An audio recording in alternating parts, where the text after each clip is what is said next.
Hey everybody, Aaron Zamzow, Zam from FRF here with a quick 4-exercise dynamic warm-up that you can do before a shift, before a workout. If you're just starting to get back into exercise, you might want to do this before you take a walk or do some cardio. It's 4 movements.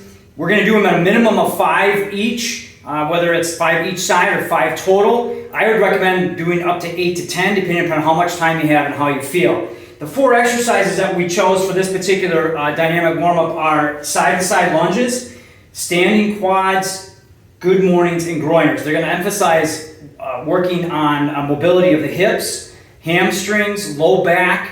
You also get a little bit of shoulders and posture. And that's really what we emphasize with each particular movement. A standing side-to-side lunge. When you're warming up with this particular movement, you want to make sure you stay really upright with your chest, head stays back, good posture, brace through the abs. You're just going to step out as far as you can, knee goes up over the foot, and you can go down as far as you want. You'll feel this in your groin, you'll probably feel that through your quad.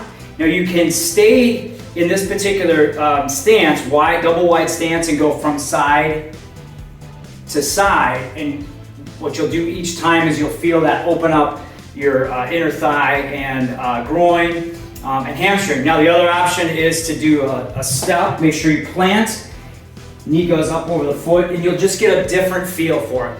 Biggest thing to remember, keep the chest up, head stays back, at least 5 reps each side. Standing quads, one of my favorite exercises to do to warm up the front part of the hips and the quads before a workout or before a shift.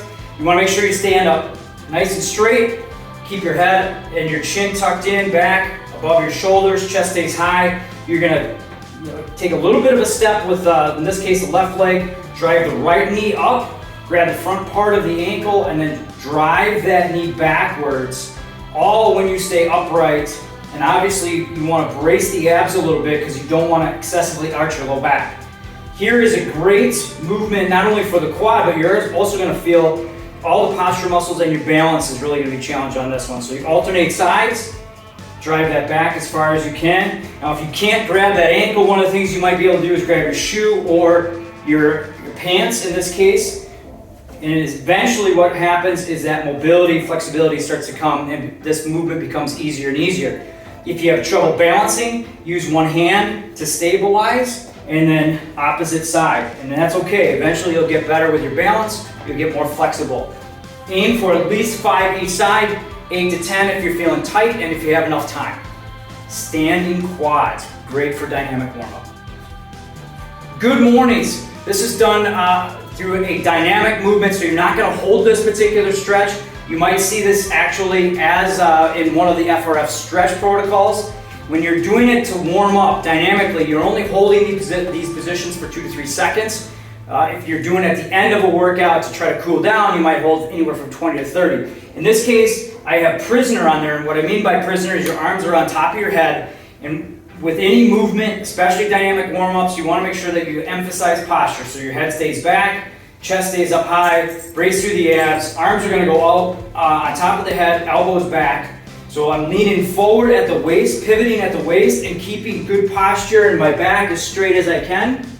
Lean forward and then back all the way up. I do a little glute squeeze to bring the hips through. And you're just going to keep doing this movement, 2 or 3 seconds down through the stretch, and then back up straight. You want to do a minimum of 5 when you're warming up. 8 to 10 if you're feeling really tight. This will be one of your favorite movements after a while. I think at first you'll start to see that your knees will bend a little too much, but eventually you'll get your legs straighter, your back straighter. You'll feel more mobility in your glutes, your hamstrings, and your low back. And you will really like this good morning exercise.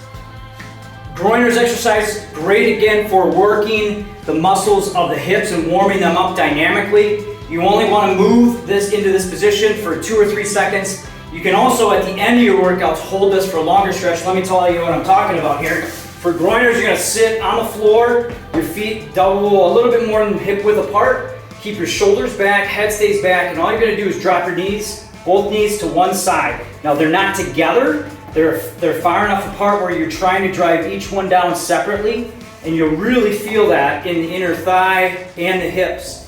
You want to do 5 each side, just holding for 2 or 3 seconds. Each time you go through a rep, you'll notice that you get a little bit more mobile, you feel it a little bit differently, and you feel like you're getting that blood flow deep into the hips, which is the whole reason we're doing this, to warm up the body dynamically.